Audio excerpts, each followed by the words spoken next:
Sister, don't wait for your anniversary days. Celebrate yourself. Being alive in Nigeria alone deserve a weekly payment. As they are not paying you, brother, celebrate yourself. Are you still looking for a reason, brother, to celebrate your life? Or you celebrate your young age? Wahala no dey finish oga. Celebrate your old age. Manupanu wa bofu mbio. Celebrate the fast food, oh baby. Waking up is serious. Celebrate your life today. No one does it for you. Brother, enjoy yourself today. Nobody can do that one for you. I say celebrate yourself today. But nobody can love you more than you. Nobody can help you more than you. Nobody can sell you more than you. When you are killing yourself, brother, nobody can save you. If they cannot celebrate you, why not celebrate yourself? Give yourself a treat. Happiness is for free. You remember your wedding day, Reverend sitting there to us part. Brother Penagi, Muro, Makoye Muro, Nakayana. Ubasi Balana, Munyege Loto Yamboche. Sister Ubasi Balana, your husband will remember his ex. Omuloye nazo maduko sazo wen. Onye abu na no n'isi onwe n'ụwa. Ose n'igwe na abu n'isi o. Ụwa nọkwa n'isi. Nye onwe gị fọ n'alụ gị. Papa kese me ụwa o. Brother, celebrate your life today. Wahala no dey finish oga. Celebrate your old age. Manupanu wa bofu mbio. Celebrate the fight food, oh baby. Waking up is serious. Celebrate your life today. No one does it for you.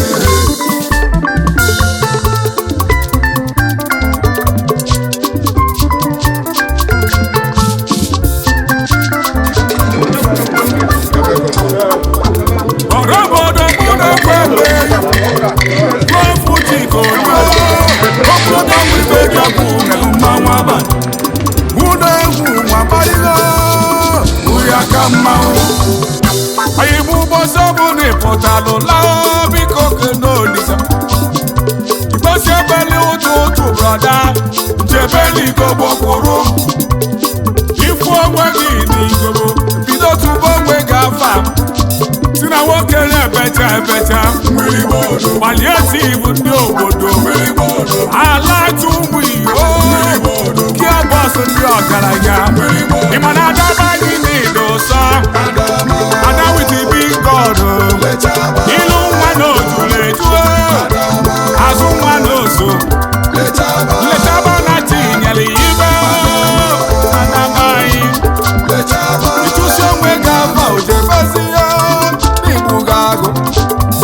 Nsogi yemelu yo onwe gị. Onye ọzọ meli ya nwere ife ọ na-achọ. Mgbe onye sọrọ mmadụ ka o si azọ onwe ya. N'ọya ka m na-eti n'egwu. Brother, celebrate your life today. Wahala no dey finish oga. Celebrate yourself today. Manupanu wa bofu mbio. Celebrate your life today, brother. Wahala no dey finish oga. Give yourself a treat, or it's not easy. Manupanu wa bofu mbio.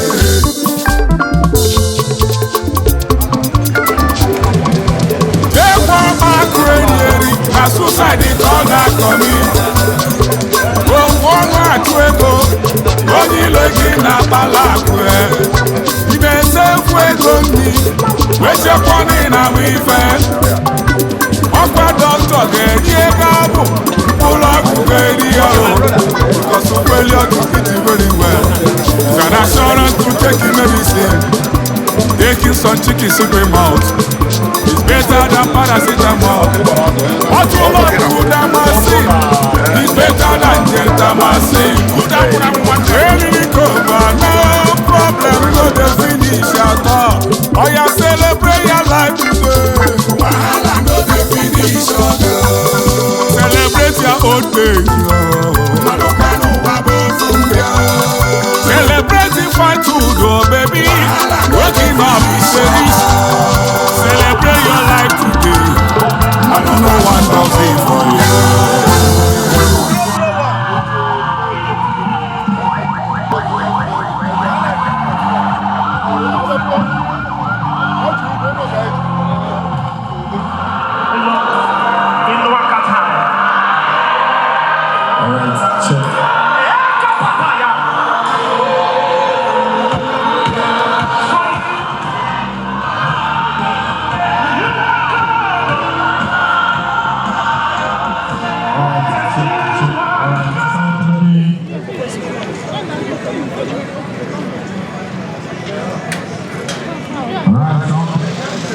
Okada.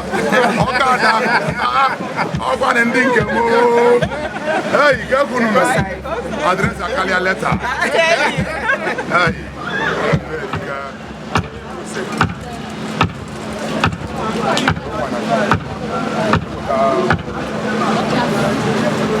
The grace of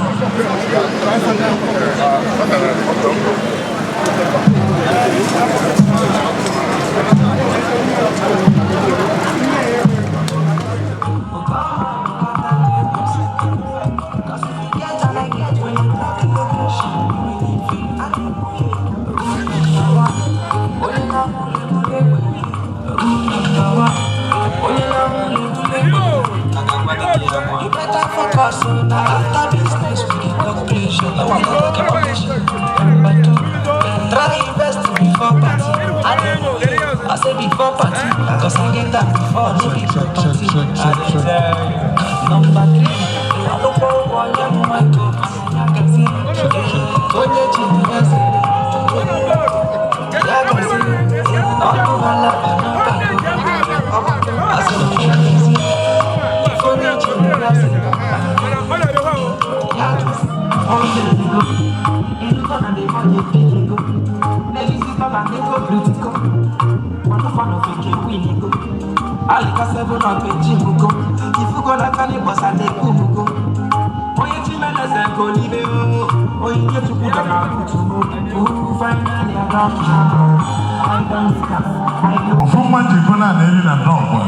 alongside with Chief Chukwuemeka Nwankwo, Bedioro the second, the great MC, and Chief lower it, the sun is still cash. Imanye we matunati obere. Chief Ugochukwu Mokeke, the EG one of Enugu Noman Clan. And let's go there on the lower notes. Alright,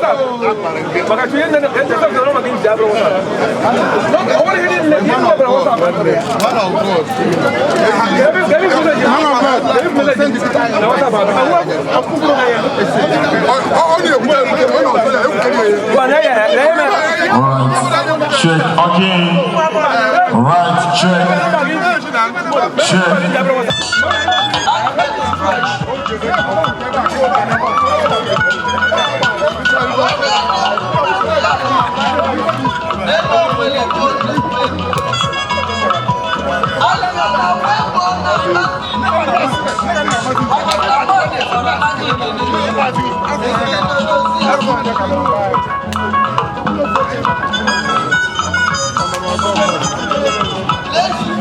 My ally, the sharp, I salute you, boss.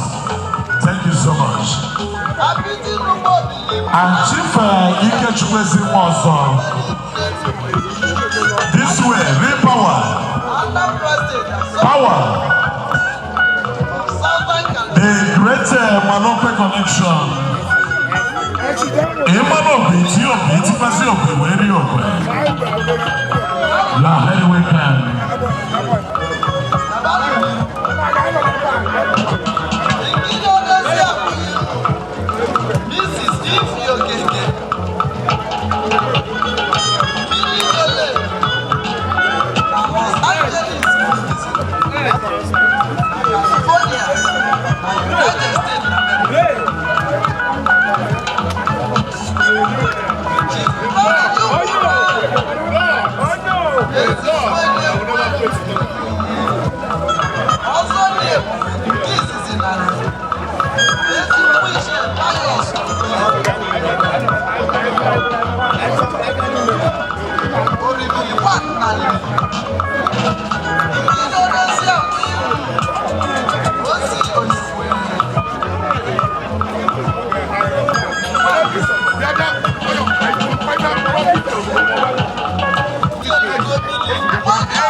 Yeah.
We are here.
Distinguished ladies and gentlemen,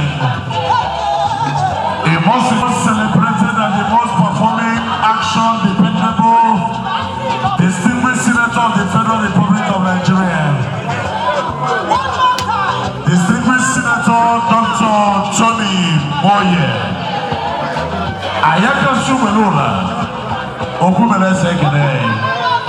You are highly welcome, Your Excellency. We appreciate your coming. Thanks so much. That is the arrival of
Arizona in the media.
I want to see you briefly, please.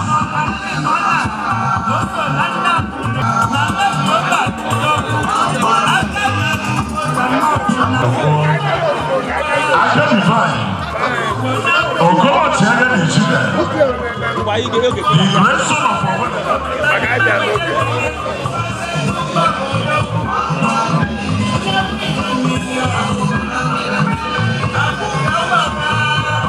ladies and gentlemen, permitting to recognize the great Igbo.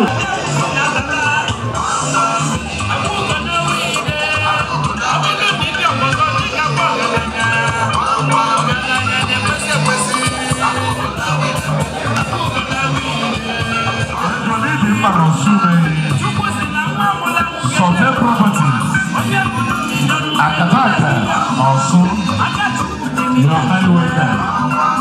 Thank you so much.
All right, Nando, what did I tell you? Here he comes, the custodian power of Nando, Asian Kingdom. Naba.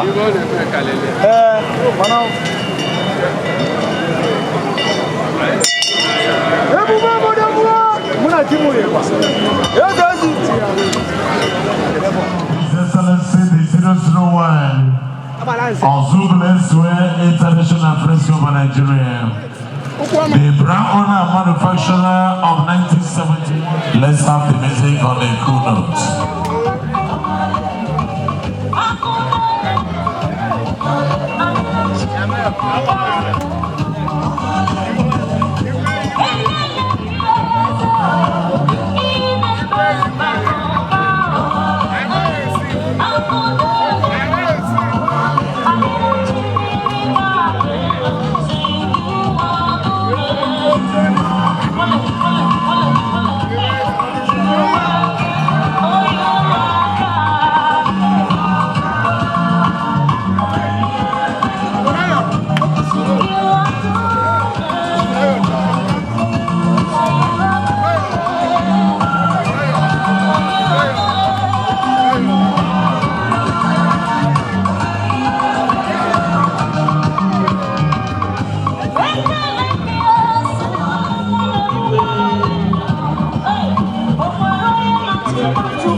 You are Harry Waker, Okugbalazu.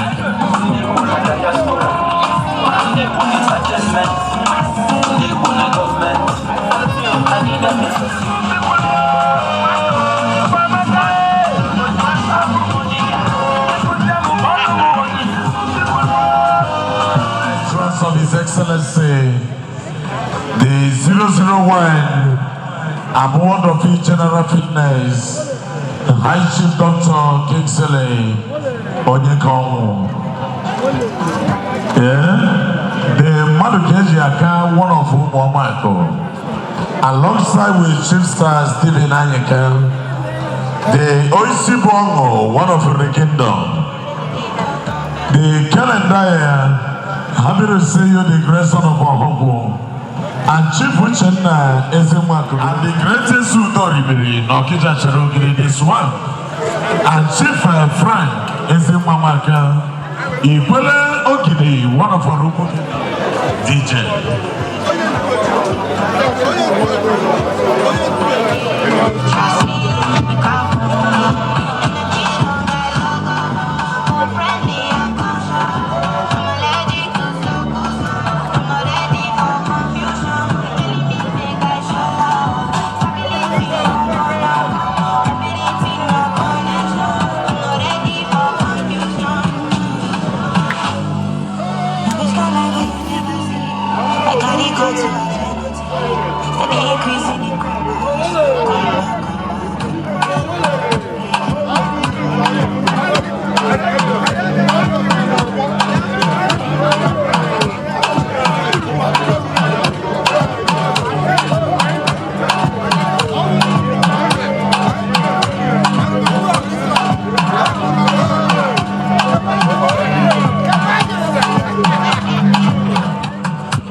One of our kids is everybody else.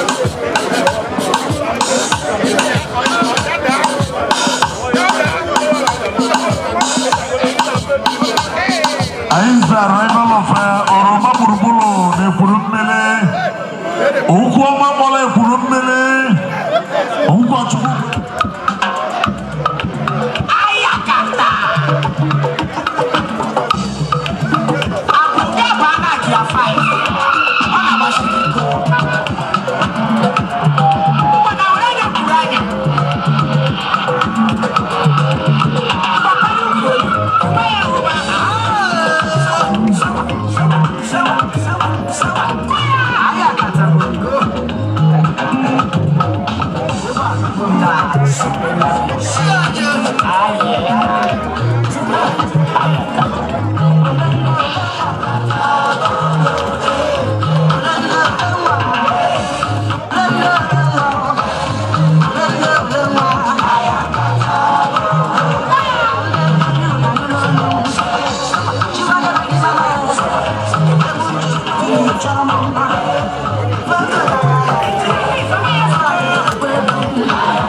Let's go there. The three wise men.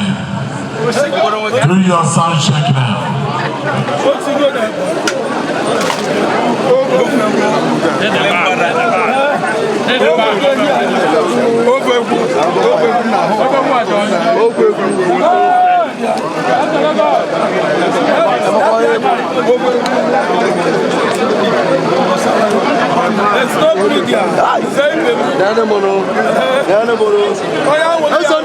Lagos Island. I want to see go. I want to see go. Oh, some information of food bus. Let me go. I don't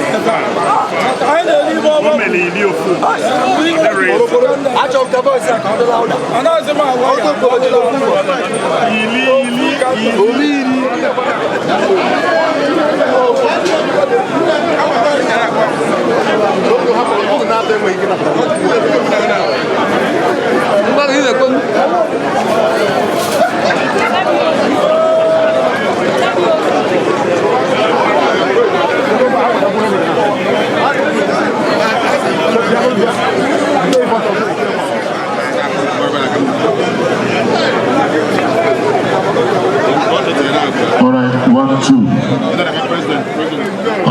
Hey, Babala.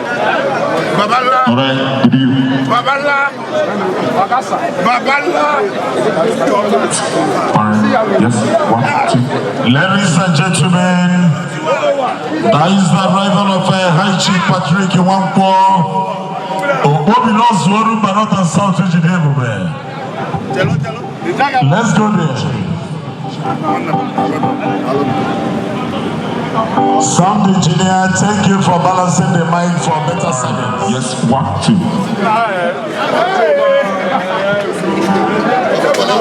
1, 2. All right. Yes, 1, 2. All right. 1, 2. EJ.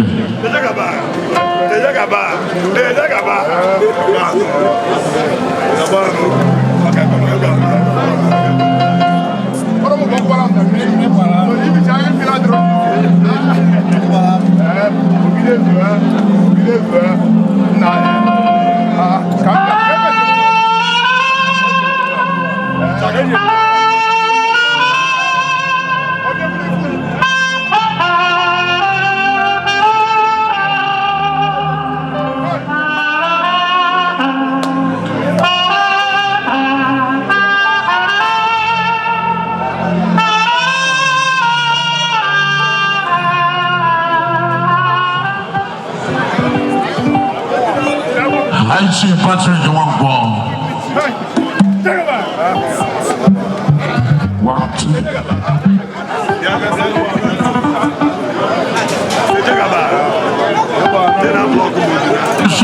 Chika and Nando. The 001 House of Intimacy.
That is the arrival of the great Kawawa, one of our Gini Kingdom.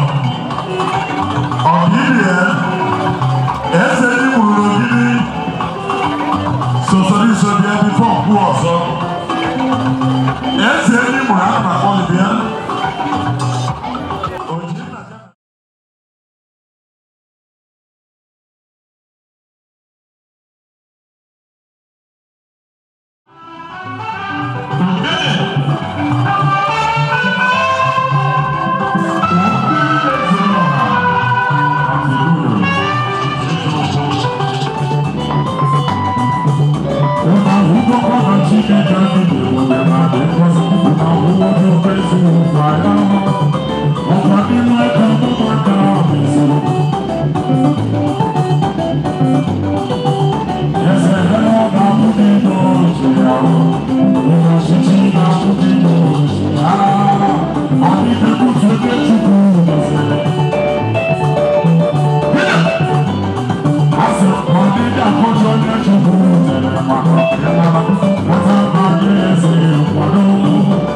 Let's say you don't know.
I want to see you on the pavement. It's very important that I see you.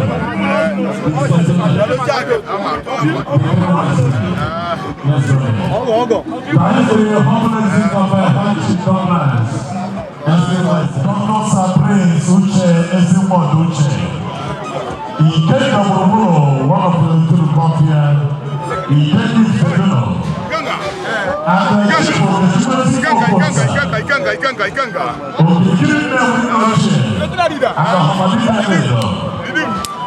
Thank you so much. When you take your to the rest of the world, the governance. Thank you so much.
Happy to see you.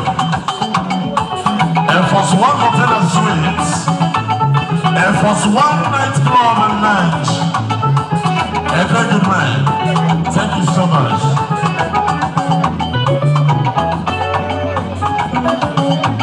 Happy Valentine's Day to you here. Without saying to see you, this is so good, and I don't care.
And also my very good friend Nando, the Oil Minister of Imo State, and Amuodafi, the Powell Group of Companies, the Powell West Africa. With all sense of humility, I must celebrate the most dependable USC elder,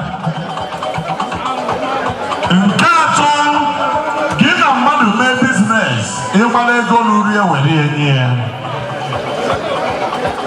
Ngano apa funopala. And that is the arrival of Honorable Chief Sunday Ekulo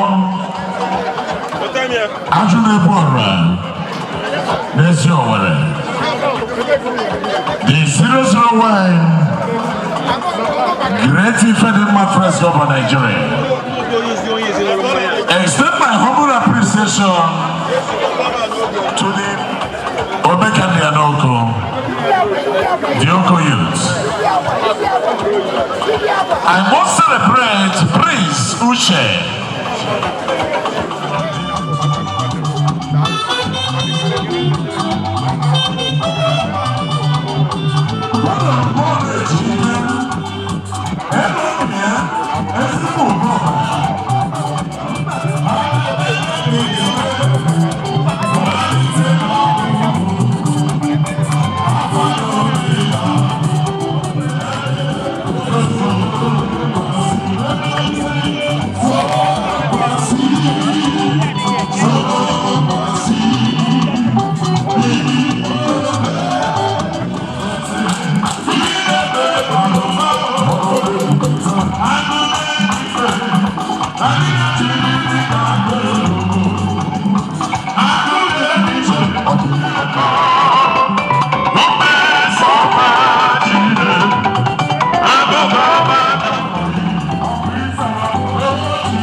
Happy to see you, my man.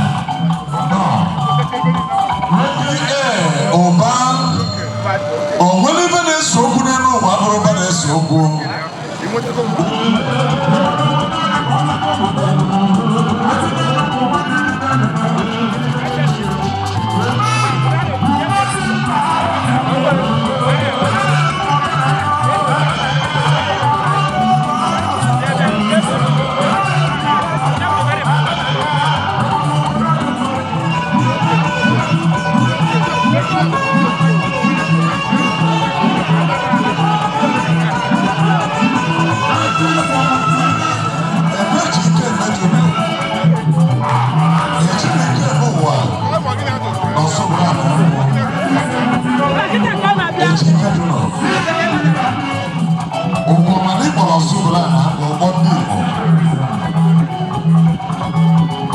Night of St. Christopher and Anglican Communion. We still have the most distinguished Senate Hall. Alphonsus Obiweke. Okwu abụ n'ọnụ na Sugbe. Oke na-erukwu ukwu na ụmụnne.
That is the record of High Chief Dr.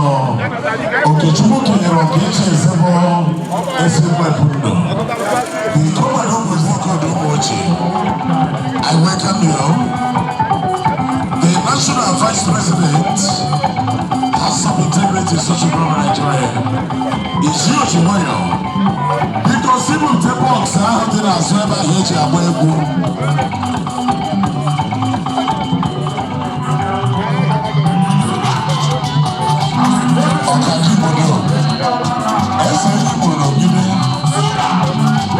thank you so much.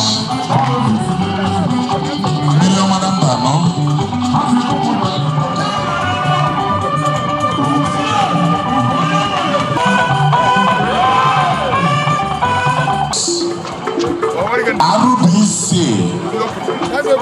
868 DM. Can you grab the pack immediately? Thank you. The cabinet will be funny to go. The mayor. 120.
With all sense of humility, we welcome you.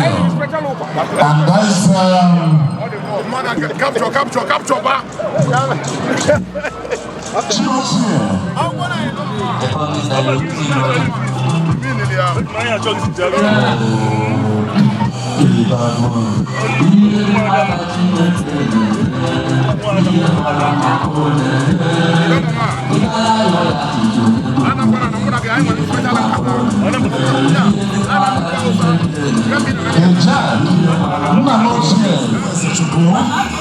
And Satabai, Ofuma Jimena Nefi, and Chief of the Shubuki and the Sima Twebo.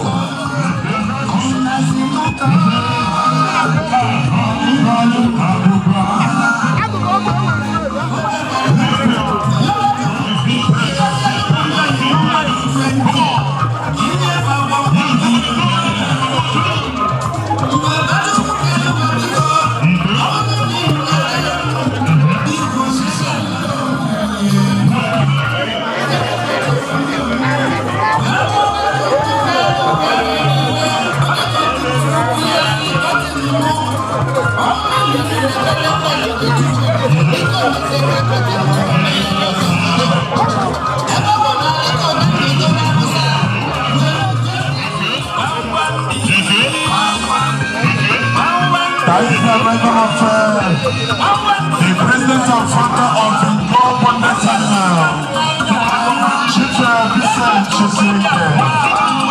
What a one of football. President, you will go up the sons.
One of whom were Mirinis of Colora, you know, Mombana, of Okugbalazu,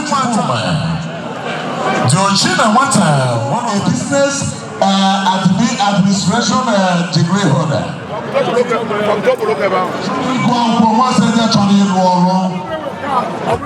More of your own info, Johnny Rosa.